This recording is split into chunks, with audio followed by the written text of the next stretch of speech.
yeah, it was just this feeling of I can't breathe and I'm not sure why I can't breathe. And this issue isn't going away. And my mind would start to play tricks on me and Mm, snowball and eventually get to the point where I'm having this anxiety, which is making the breathing tension worse. And they just feed into each other. Yeah, at its worst, just really scary of not knowing or feeling like when that next satisfying breath is going to come, right? Because you reach and you reach and you reach, and it's such a crazy feeling to describe to someone. And so where I am today, I just feel free, liberated, as you would mm, describe it. It's the best word to describe the experience and mm. the feeling that I have now of just, not needing that sensation of grabbing to grab that satisfying breath.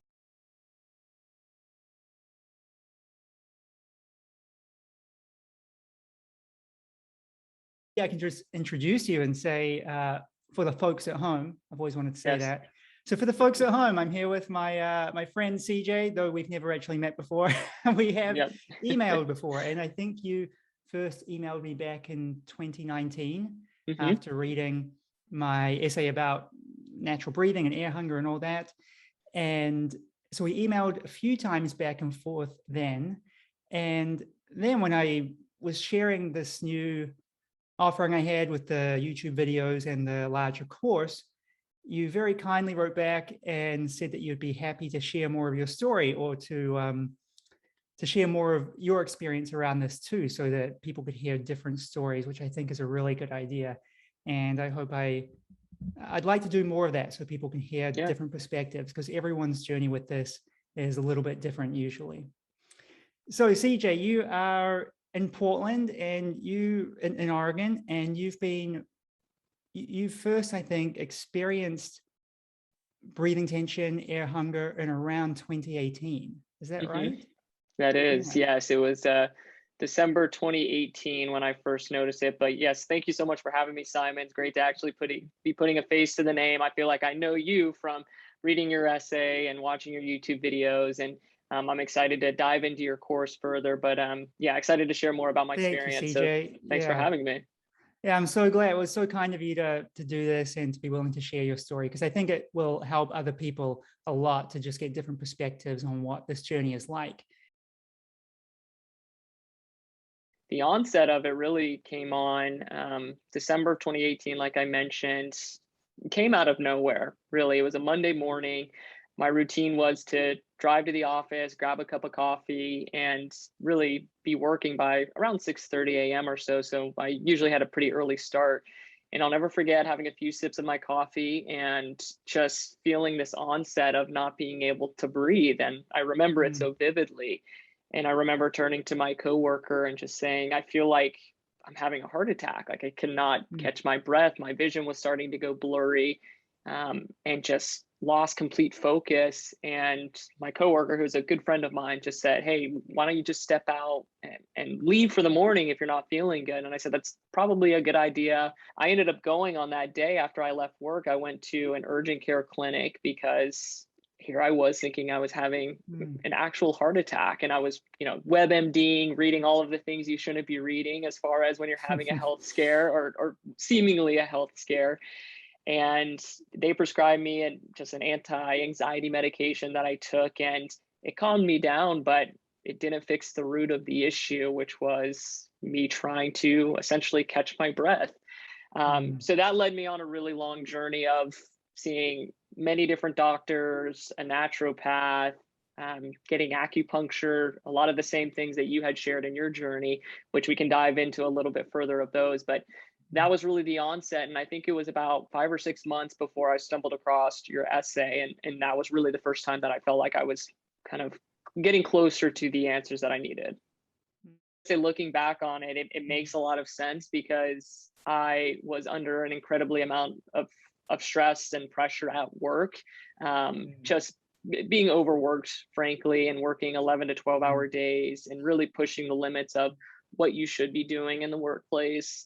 But I mm, was young and was just trying to work as hard as I can, try to get ahead in my industry. And on the weekends, it felt like work hard, play hard. I've been working so hard that it's time for me to let loose and have some fun. And even though I'm tired, I'm going to push the limits of my body too outside of work. I had I think about 3 or 4 full-blown legit panic attacks within the first 2 months, and thankfully they had prescribed me that anxiety medication, which was a beta blocker, which was when you're having a panic attack, take this, and it knocks you out. Really, I would take a nap, fall asleep, and just wake up and be like, okay, I'm feeling better, but the core issue is still there, which is the breathing stuff, and the breathing tension. And so yeah, it was just this feeling of I can't breathe and I'm not sure why I can't breathe. And this issue isn't going away. And my mind would start to play tricks on me and snowball, and eventually get to the point where I'm having this anxiety, which is making the breathing tension worse. And they just feed into each other. Yeah. So all of that kind of came together and you had this experience, and then it continued for a number of months. And then you read the essay that I wrote and got in touch with me. And I think by the time you got in touch with me, you maybe had already found and were working with an Alexander technique teacher. Is that right?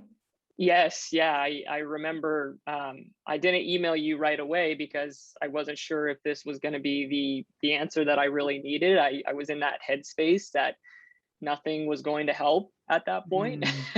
Yeah, that's tough. Yeah. As you said in your YouTube video, it's easy to feel doomed, and I felt doomed of not being able to find answers ever.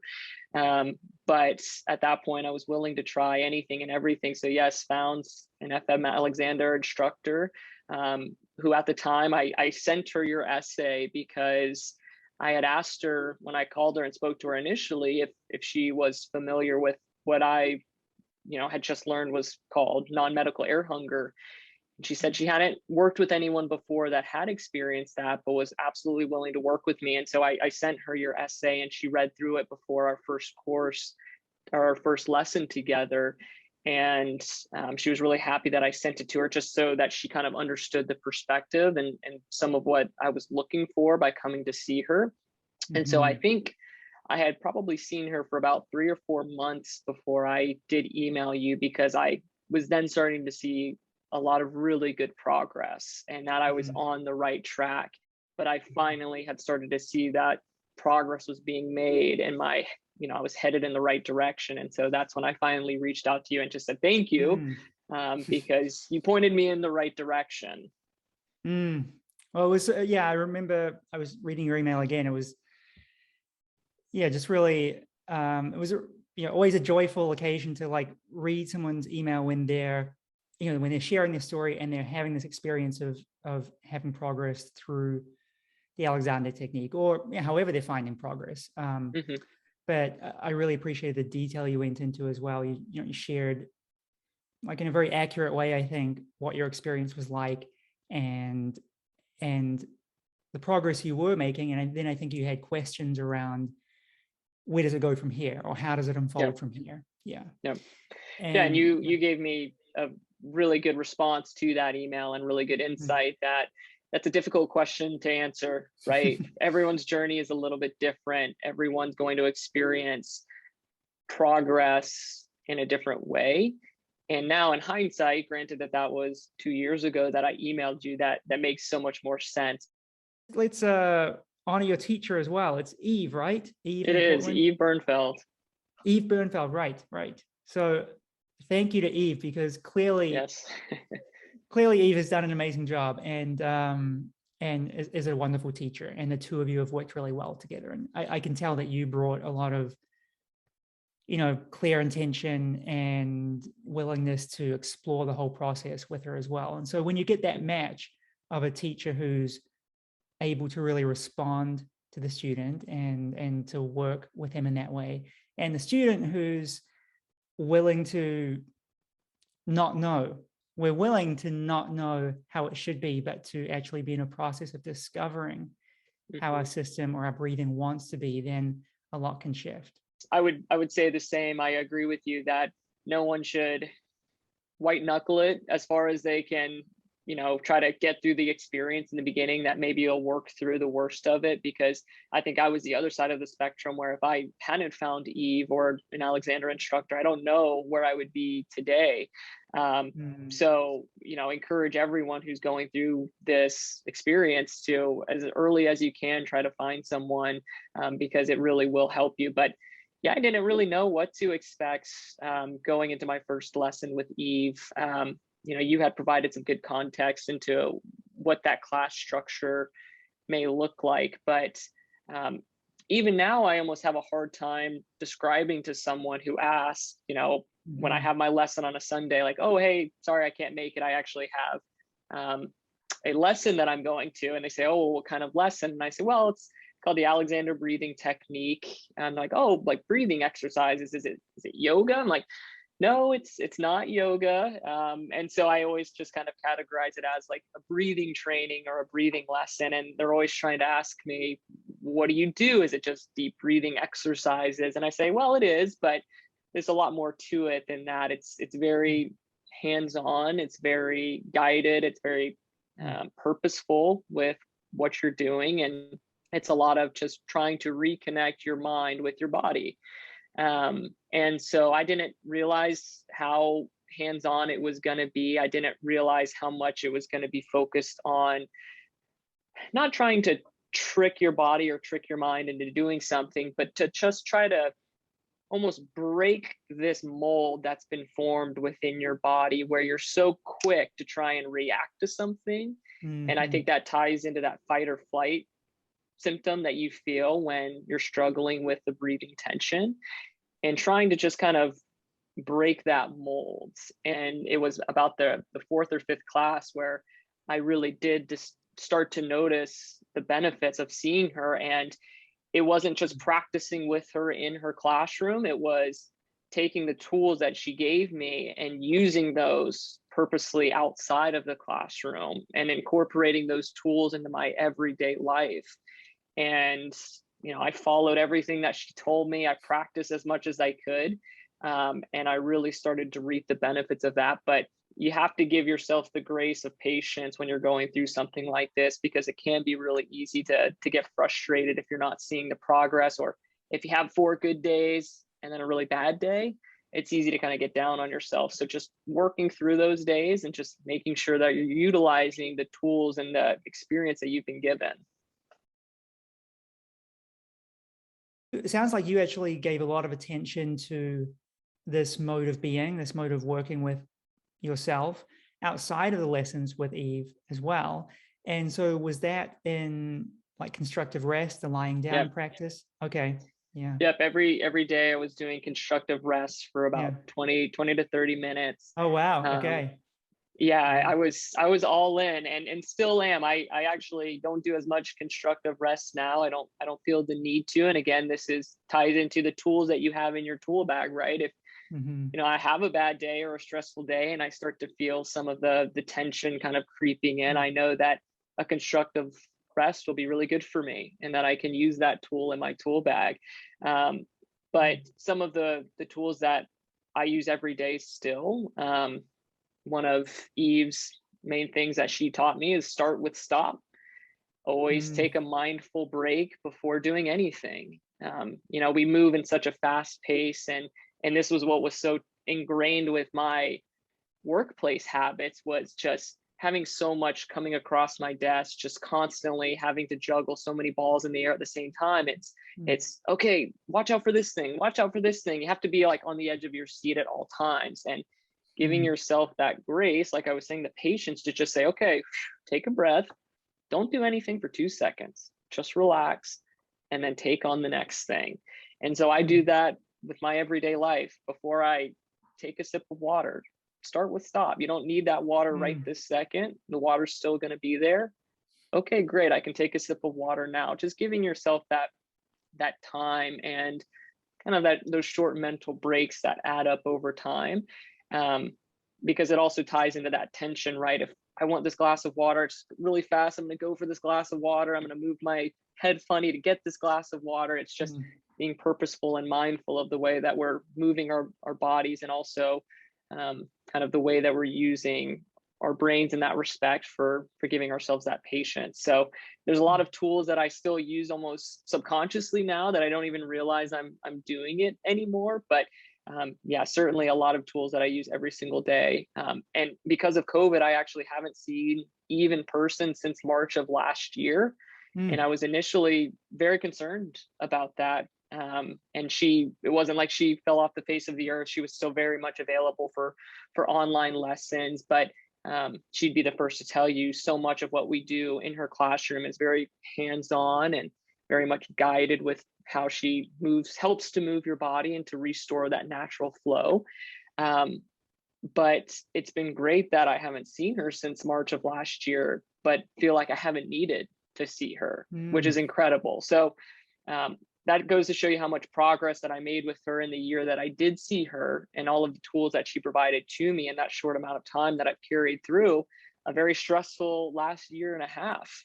Um, like everyone else has experienced. So Mm. I am excited to see her again one day soon. I know she'll be back in the classroom in person, and it's not maybe something that I'm going to be doing every single week like I was doing in the past when I was struggling at my worst. Maybe it's something like once a month, but you really can't put a price on just how valuable those lessons are and that experience of being in person with the instructor. So I very much look forward to having Mm. those in-person classes again one day.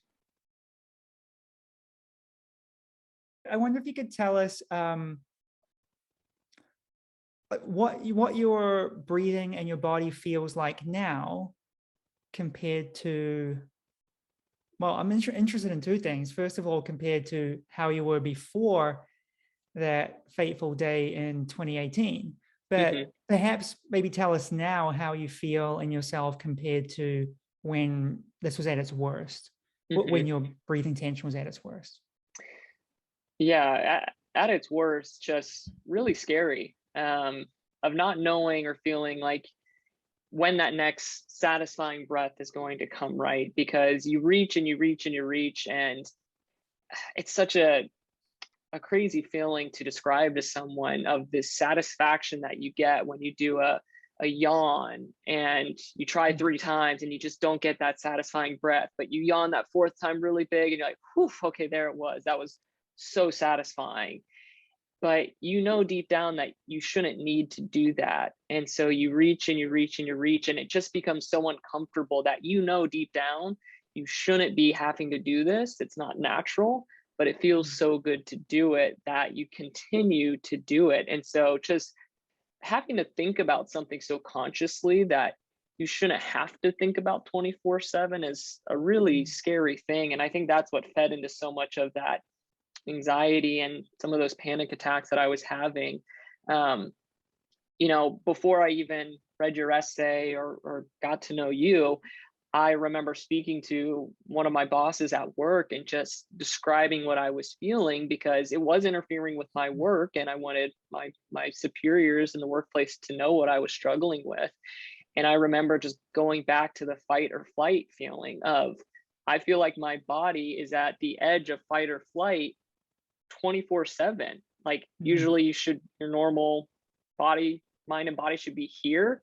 I'm up here at any point ready to like fight or flight, Mm. and just couldn't come down off of that ledge. And there was so much tension in my body, just constantly felt it in my neck and in my shoulders. Um, Started to feel a lot of chest pain. And so I was getting massages, I was getting acupuncture, and it was relieving. It would help relieve some of that stress, but the underlying issue was still there. And I stopped drinking caffeine altogether because it was amplifying the issues. I'm a huge caffeine drinker, but I just couldn't. I gave it up for 4 months at its worst because it just was causing too many other of the underlying issues to become more pronounced. um, and so where I am today, I just feel free, liberated, as you would describe it. It's the best word to describe the experience and the feeling that I have now, of just, not needing that sensation of to grab that satisfying breath. It's no longer there now. It will still present itself at times in stressful situations if I am under pressure at work, or if I'm stressed, or if I'm in a social setting where I'm meeting people for the first time. It's not to say that sensation is 100% gone. It's still there, it's deep down, but I have the tools to kind of let it go and not feel like I need to go hunting for it or trying to grab it. Mm, Um, so yeah, I mean, all of that tension that I felt in my body is completely gone. I don't feel mm, that sensation anymore, which is truly incredible. That fight or flight response is way down here. We're at its natural level again, where it should be. Nowadays, having gone through this experience, I think I'm just so incredibly grateful, that I have made so much progress, and that this is an experience that I'm going to live with forever, as far as remembering what the past 3 years were like and the mm, progress that I'm going to continue to make, and just being grateful to not have to think about something like breathing 24/7, right? Because that's the point that it got mm, to in 2018 and 2019, was feeling like I can't live my entire life having to force myself to find a satisfying breath and to, mm, always be thinking about this thing. And it was really dark at times, like having a lot of really dark thoughts of what this means for the rest of my life. How is this going to mm, interfere my work, having a family, working out? I think I shared with you, I stopped working out, and I'm a very active person, mm, because I was just so scared of what it was going to be like when I worked out. If it was this bad when I'm just sitting still, at my desk watching TV, what is it going to be like when I work out? And I would try here and there. And of course, it would just, trigger it to be way worse. So I'd say now it's just so liberating. It's so freeing mm. to not have to just think about it constantly. But no, I watched your YouTube video, part one, and just sympathize so much with what you were saying when you were initially first looking for answers. And you had surgery on your sinuses, correct? Yeah, yeah. I still, it kind of makes me wince to think about it today, but yeah, I did. Yeah. I mean, I was thinking about what kind of surgery I needed to get. I'm like, maybe there's Mm, something wrong with my nasal passageway. What is causing mm, this? Because yeah, I mean, I had seen every kind of doctor. I'd seen a psychologist, and mm, psychologist said, "Hey, nothing's wrong with you. You're mm, okay." mm. Which, in hindsight, I'm like, maybe that was the best thing for them to say to me, of telling me nothing's wrong with you, you're doing okay, Yeah. thinking that maybe that would help resolve the issue. But of course, the issue persisted. So Mm, I sympathize, and I'm sure there are other people out there like us that are on that journey right now of searching for answers, because mm, you are looking under every rock trying to find that answer. mm. Yeah, it's so true. Yeah, and yeah, many people when they contact me, and you contact me after you're already improving, but many people when they contact me, they are in a very anguished, despairing place. Like they are Mhm. desperate. Like they cannot find any guidance or any help, and they feel like they're going to be like this forever, and they can't breathe, and they don't know what to do with themselves. And so it is a really extremely demoralizing place to be in if you get to that stage. Not everyone gets to, there are different degrees of this, right? Some people experience it intermittently, some people experience it constantly. That's why, partly why I'm so glad that you're sharing your story, because I know people have been finding my story for years, but it's helpful to hear other people's stories too. And I Yeah, would like you to, start I'd to like, feel crazy, right? That yeah, you are yeah, maybe I would the like, first person on the face of the planet to experience this right, non-medical issue, right? Because yeah, that's what it is. I actually had cancer when I was 13 years old. I had Hodgkin's mm, lymphoma. And so I mm, did chemotherapy, radiation, and the radiation was actually on my neck and chest. One of the doctors that I went and saw when I was, first trying to diagnose this issue was my oncologist, because I see mm, him yearly, and it was actually right around the time that I was scheduled to see him. So, he was one of the doctors that we did another EKG that he reviewed. We did a pulmonary test that he reviewed, blood count, all of it looked great. And then, I mean, let's yeah, say my oncologist had said, okay, you did have this chemotherapy drug, and yes, that's what caused the issue. Great. That doesn't yeah, solve anything, right? You still yeah, have to find the thing that's going to help you moving forward. Just because you yeah, have a connection to what may have caused it, it doesn't really do much for you, right? Maybe at least it kind of answers one of the questions for you of like, oh, how did this happen to me? Like, why did this happen to me? Which mhm, can be important, but it's yeah, more so important to find a thing that's going to help you ultimately in the end. It ties into the importance of getting to the point where you can find the answers, because you're going to get a lot of feedback in the beginning from a lot of different sources that it could be this, it could be this. You may have to get surgery on your sinuses, and nothing fixes that root issue until you get to this point where you can do the Alexander instructed led lessons. And I would tell other people going through something like this is be gracious with yourself of maybe this was going to happen no matter what. And it's just a matter of working at it and focusing on it and trying to get better on, because you can spend a lot of time, you can devote a lot of resources to finding the why it happened, but it's better to focus on the solution. Well put. So CJ McRae, thank you so much for talking with us today and sharing your story with others who are struggling with air hunger and who are looking for a way through. And thank you for giving us this perspective on how you found your way through and what the journey has meant for you.